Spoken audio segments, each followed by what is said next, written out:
আলহামদুলিল্লাহ, দেখেন কি নিখুঁতভাবে কাজ করতেছে। প্রথমে আঁকাইছে পেন্সিল দিয়ে, কলম দিয়ে আঁকিয়ে কি সুন্দর ডিজাইনের কাজ করতেছে আমার প্রিয়তমা স্ত্রী। আলহামদুলিল্লাহ, খুব সুন্দরভাবে সে কাজ করতে পারে, আঁকাতে পারে এবং দর্জির কাজ করতে পারে।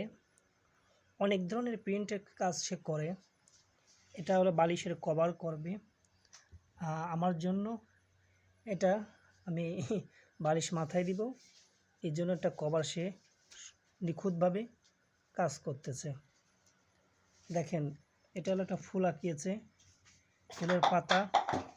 এবার এই পাশের একটা ফুল আঁকাচ্ছে, এই পাশে একটা ফুল হবে, এই যে দেখিছেন, এই পাশে একটা ফুল হবে সুন্দর করে। এবং আঁকানোর পরেই আপনাদেরকে ডিজাইন দেখানো হবে ইনশাল্লাহ। আপনারা সবাই দোয়া করবেন এবং যদি কারোর লাগে আপনারা আমার সাথে যোগাযোগ করতে পারেন। ধন্যবাদ।